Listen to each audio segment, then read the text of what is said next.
their place, we find fluid, hybrid, and mobile subjectivities who are undisciplined, who have not internalized specific modes of constraints, and who can now only be controlled. I'm going to reframe their argument in psychoanalytic terms, not because everyone usually loves that, but I actually think it helps explain this problem of collective identities and symbolic identities today. Okay, so the idea then is that in psychoanalytic terms, symbolic identity is increasingly meaningless in the society of control. Just as an aside, one of the repercussions of this argument is that if you buy this, then you have a huge problem with rights claims, because rights depend on symbolic identities. Okay, so that's one of the, I don't talk about that one, I guess I did, but that's kind of in the it's kind of one of the repercussions.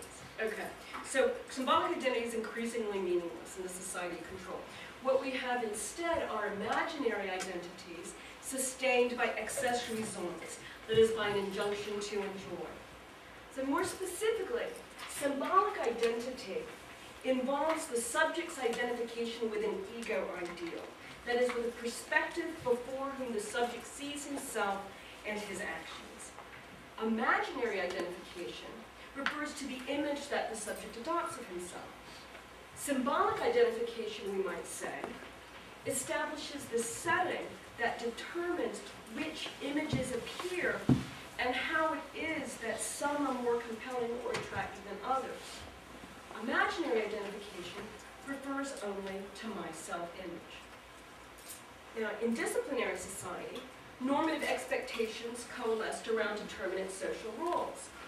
Presuming the gaze of the school, church, family, or state, one could imagine oneself in different positions, positions that would either comply with or transgress institutional norms.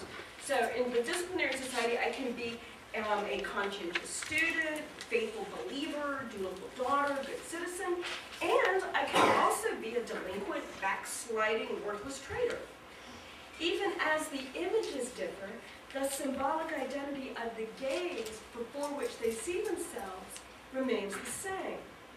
In the wake of the decline of symbolic efficiency, in the wake of the decline of the symbolic order, or the dissolution of disciplinary society, this gaze loses its prior force. We're not even sure if it's operative, if others believe it. Is the good student a cog, uncreative, thinking inside the box, a goody two-shoes? Does the big other actually admire and applaud transgression? And if so, then is it more transgressive not to be transgressive, if that's what the big other wants?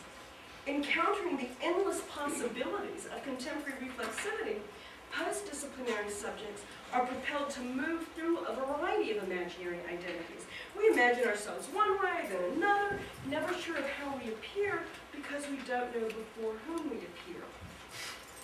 Lacking the ability to imagine how we appear to another, how another sees us, we lose the capacity to take the position of another, to see or think from another's perspective.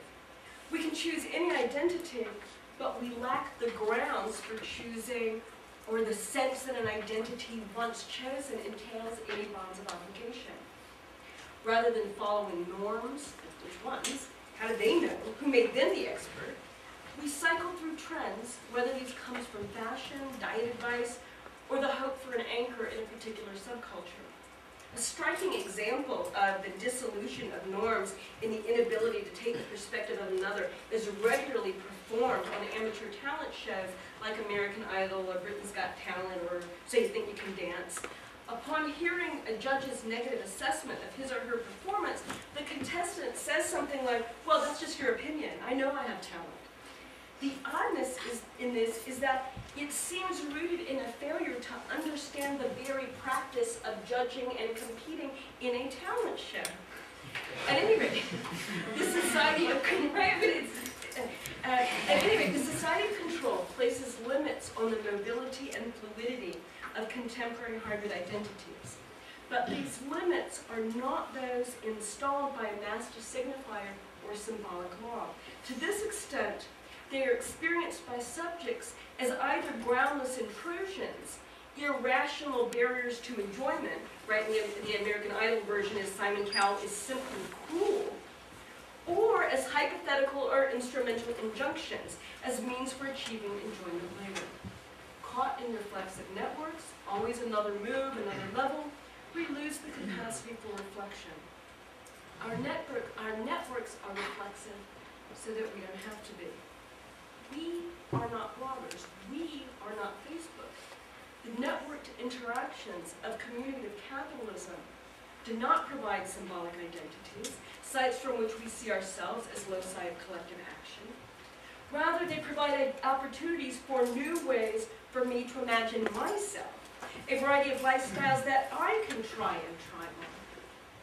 The variety and mutability makes imaginary identity extremely vulnerable. The frames of reference that give it meaning and value are forever shifting. The others who can rupture it might appear at any moment, and their successes, their achievements, their capacities to enjoy call mine into question. I could have had more, I could have been better, I could have done that, I could have really enjoyed it. This insecurity is not only psychic, it's a reasonable response to struggles to persist in global reflexive financial and information networks. Most of the economic benefits of neoliberal capitalism follow a power law distribution. A lucky few get nearly everything, most get very little, almost nothing. Negri described the ungovernable, mobile, and fluid singularities arising in the aftermath of disciplinary subjectivity in terms of an anthropological exodus. Hence, they emphasize that those who are against empire's exploitation and domination must continually attempt to construct a new body and a new life. Communicative capitalism facilitates and incites these attempts, employing ever innovative upgrades to ensure not just that the attempts continue, but that they accelerate. Negri acknowledged that the methods of anthropological exodus are the methods of empire, but they don't see that their own response is also empires.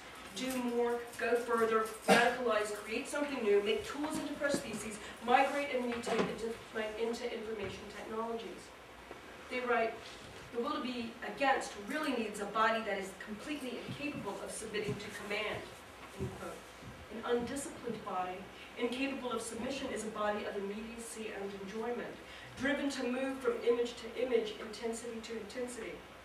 Lacking discipline, how can it resist? How can it form a will at all?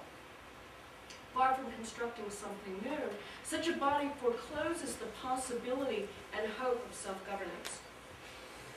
Networked media in the society of control amplify the challenge postmortem poses to collective identity. Yes, they enable people to sign petitions. Yes, they enable people to give money. Yes, they enable people to express their opinions. Yes, Obama had like 1 million Facebook friends. But these particular motions of clicking and linking do not produce symbolic identities. They are ways that I express myself, just like shopping, checking my friends' updates, or following tabloid news at TMZ.com. I may imagine others like me, a virtual local, but this local remains one of those like me, my link list of followers, those who fit my demographic profile and user habits.